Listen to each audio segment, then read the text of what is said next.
Hey Siri, how do you start YouTube videos so you're not an awkward piece of shit? So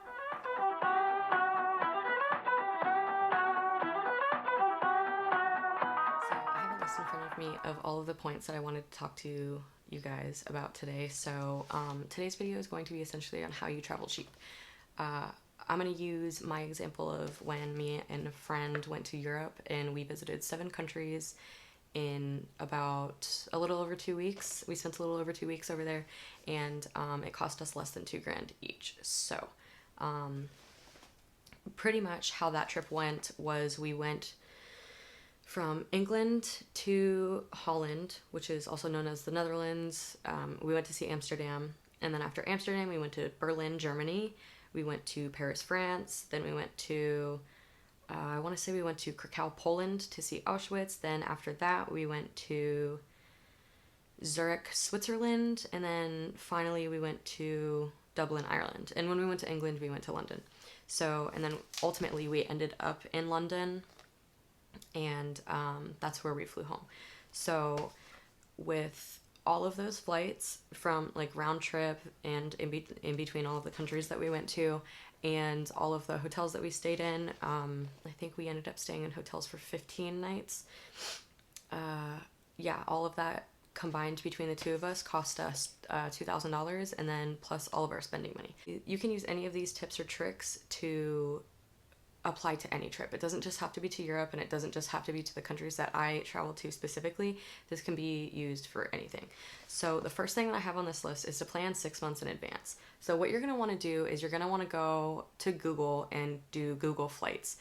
I use this pretty much anytime I'm booking a trip anywhere because it shows you, if you're flexible enough, it shows you how much your flight is going to be. You can do any option you want, the dates, round trip, single, one way, whatever. And it'll show you date by date what the price of that ticket is going to be. So what I like to do is utilize that tool, because if you look at those tickets 6 months in advance, chances are they're going to be the cheapest. And I want to say if you buy them on a Thursday, it's going to be cheaper than normal, but I feel like that's a myth. I've never actually heard that being true, but whatever. See for yourself, look on a Thursday, I guess. So other than Google Flights, if you're really trying to like pinch your penny and you want to save as much money as possible, get a hotel that includes a breakfast. Or if you're traveling alone, or even if you are traveling with a friend and you're not uncomfortable or opposed to the idea of staying in a hostel as opposed to a hotel or an Airbnb, then stay in a hostel. Some of them include breakfast also. And Airbnbs are also a really, really great way. Some of them also include breakfast. They'll they have everything that you're going to need. So let me see. As for traveling around the city that you get once you get to whatever travel destination that you're wanting to go to, if you're looking to pinch your penny or, stretch your dollar as much as you can rent a bike or rent a scooter or even rent a car. It might get a little bit pricey, but you can rent other modes of transportation if you're going long distances. If you want to walk, then that's great. My friend Jordan and I walked pretty much all around every single country that we went to other than Poland, because we flew into Krakow, and I want to say Auschwitz is like an hour and a half drive from where we were, so that's clearly not walking distance. And we only made a quick stop there. We only stayed there for like 2 or 3 days, and that was like that's a whole nother story. We ended up sleeping in the airport because our hotel was so bad. So that brings me to my next point. Always go with a place that has good reviews.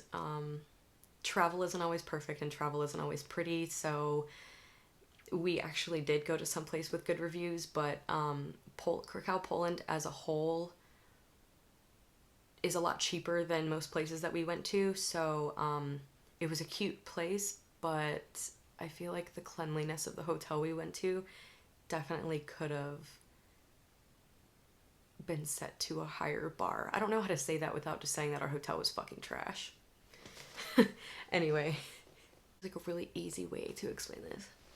Basically what this app does is you look up where you want to go, and sometimes there will be a cheaper flight to somewhere else with a layover in where you want to go. So it might sound like you're wasting money, but you're not. So let's say you want to go to Alaska, and the flight from where you are to Alaska, however it may be, is $500. Well, Skiplagged can show you places that, or show you flights that have layovers in Alaska to where you want to go, but go somewhere else. So you would ultimately be booking a flight to, let's say, Canada.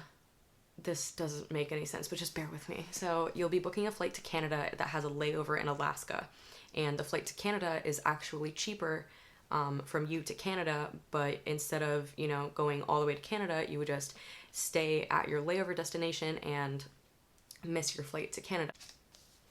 Another way to save money is knowing how to book your flights in order. So for example, I'm just going to keep referring back to my Europe trip because it's the most recent trip that I've been on.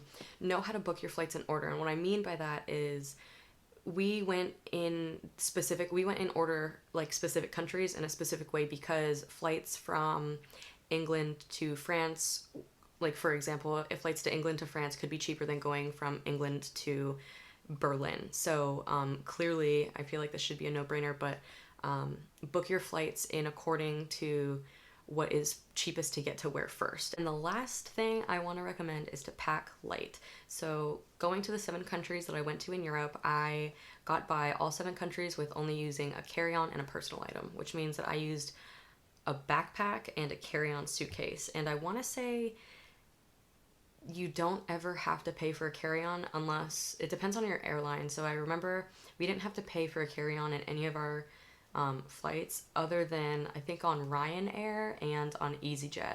And that was kind of our fault because we didn't really, I guess, fully read the description of the carry-on luggage policy and everything when we were booking our flights, because we were just excited to go to Europe, and that wasn't really on our top priority. So because we didn't care, it was like $50 I think, which is, you know, kind of expensive when, you know, it's like a last minute fee that you have to get, and it kind of holds you up in the airport. So just plan as much as you can and read all of that stuff, especially when you're going to countries that you're not familiar with their flight system or anything like that, like foreign flights and all of that. So yeah, that's pretty much it for today's video. If you guys have any questions, leave them in the description box. I will be happy to answer them. And yeah, that's pretty much it. I don't know what to say after this. Ending these things are always so hard. So yeah, like the video if you found any of the information useful, subscribe if you want, or whatever, and then hit the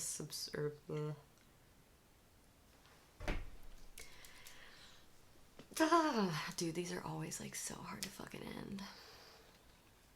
Hate to see you go.